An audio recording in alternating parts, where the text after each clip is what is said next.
नमस्कार, मेरा नाम ऋतिक ठाकुर और आप देख रहे हैं एनएमएफ न्यूज। दिल्ली में इस वक्त एक नाम सबसे ज्यादा चर्चा में है, ताहिर हुसैन।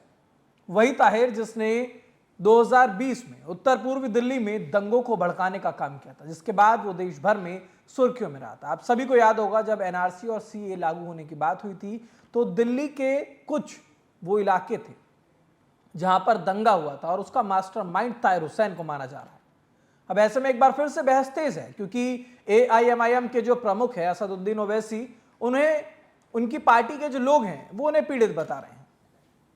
अब सवाल उठ रहा है कि आखिरकार जिस शख्स पर इतने गंभीर आरोप लगे हैं उसके लिए राजनीतिक समर्थन आखिरकार इतना क्यों दिखाया जा रहा है, क्योंकि ये वही एआईएमआईएम है जिसने ये तमाम आरोप लगने के बावजूद इसी ताहिर हुसैन को टिकट देकर चुनाव लड़वाने की बात की थी। अब ऐसे में समझेंगे कि आखिरकार इसके पीछे क्या कुछ राजनीतिक संदेश है, आपको बताएंगे, वीडियो अंत तक जरूर देखिएगा। देखिए, पूरी जो कहानी है इसकी शुरुआत होती है साल 2020 से। फरवरी 2020 में देश की राजधानी दिल्ली के उत्तर पूर्वी इलाके में हिंसा भड़की। कई दिनों तक चले इस तनाव में कई लोगों की जान गई और बड़ी संख्या में जो लोग हैं वो घायल हुए, करोड़ों की संपत्तियों का नुकसान हुआ। उसी में अंकित शर्मा नाम का आईबी ऑफिसर, जो कि अपनी ड्यूटी पूरी करके वापस लौट रहा था, उसे लगभग कई बार चाकुओं से गोद कर मारा गया। अब ऐसे में हिंसा के दौरान जो ये हत्या हुई इसकी सबसे ज्यादा चर्चा हुई, क्योंकि अधिकारी अंकित शर्मा की हत्या बहुत निर्मम तरीके से हुई। जांच में जो ताहिर हुसैन है इस वक्त पार्षद थे, तो इनका नाम उसमें सामने आया। पुलिस ने दंगा और हत्या समेत तमाम जो गंभीर आरोप है वो लगाए और उसके बाद ये मामला देश की राजनीति का सबसे बड़ा मुद्दा बन गया। लेकिन अब ऐसे में आरोप तो लग गए। अब 2020 का समय है, 2026 आ जा चुका है, 6 साल का लंबा समय जो है वो इसमें लिया गया। तमाम जो 320 पन्नों की शीट्स थी उसमें जो आरोप हैं, जो सबूत हैं, हर चीज देखी गई। अब ऐसे में ये जो कहानी है यहाँ खत्म नहीं हुई, क्योंकि आरोप लग गया लेकिन उसे सिद्ध करने में 6 साल लंबा समय दिया भी गया। अब चर्चा हो रही है क्योंकि इस मामले में कड़कड़डूमा ने जब फैसला सुना दिया तो अब चाहे वो अमानतुल्लाह खान, एआईएमआईएम के तमाम जो नेता हैं, वो इस पूरे मामले पर जो दुख है ताहिर हुसैन के साथ साथ उसके परिवार के लिए भी बता रहे हैं कि हमें बहुत दुख है और ये जो फैसला लिया गया है ये गलत है। अब ताहिर हुसैन का जो समर्थन किया जा रहा है, उनके साथ अन्याय हुआ, ये सारी जो बात हो रही है आप भी समझ पा रहे होंगे कि कैसी मानसिकता हो सकती है, क्योंकि जो व्यक्ति किसी निर्दोष आदमी की जान ले ले, एक इलाके में दंगा भड़का दे, उसके ऊपर जब आरोप तय किए जाते हैं, जब उसकी सजा तय की जाती है, तो यही वो लोग हैं जो संवेदना प्रकट करने के लिए आ जाते हैं। एक तरफ लोग पूछ रहे हैं कि जिन पर दंगों जैसी गंभीर मामले में आरोप लगे उनके लिए इतनी पैरवी क्यों, तो दूसरी तरफ एक पक्ष कह रहा है कि किसी भी आरोपी को कानून के तहत अपना पक्ष रखने का पूरा अधिकार है। तो 6 साल का लंबे समय था, तो 6 साल में तमाम जो तर्क हैं वो दिए गए, तमाम जो सबूत दिखाए गए वो दिए गए।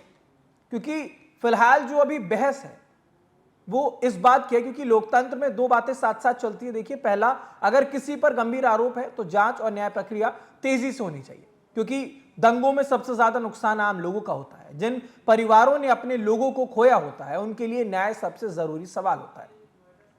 दूसरा, अदालत का फैसला आने तक हर व्यक्ति को कानूनी अधिकार मिलना चाहिए, और यही वजह है कि ऐसे मामलों में राजनीति और कानून अक्सर आमने सामने दिखाई देते हैं। फिर सवाल उठता है कि आखिरकार जो ओवैसी की पार्टी है वो ताहिर हुसैन का समर्थन क्यों कर रही है, क्योंकि आप सभी जानते होंगे राजनीति में हर बयान एक संदेश देता है। असदुद्दीन ओवैसी की हम बात कर रहे हैं, हम अमानतुल्लाह खान की बात कर रहे हैं, हम ओवैसी की पार्टी के लोगों की बात कर रहे हैं। इन लोगों का ताहिर हुसैन को समर्थन देना सिर्फ ताहिर हुसैन को नहीं है, क्योंकि ये वही ताहिर हुसैन है जिसने उस वक्त ये कहा था कि हाँ, मैं हिंदुओं को टारगेट कर रहा था इसलिए ये काम किया गया। लेकिन इसी बात पर समर्थकों का कहना है कि ओवैसी उन लोगों की आवाज उठा रहे हैं जिन्हें वो गलत तरीके से फंसाया जा रहा है, क्योंकि ये तक कह दिया गया कि ताहिर हुसैन के नाम के आगे ताहिर लगा इसलिए उसे जेल की गई है। अब आप समझ सकते हैं 6 साल का लंबे समय अगर किसी को दिया जाता है तो उसे सिद्ध करने के लिए दिया जाता है।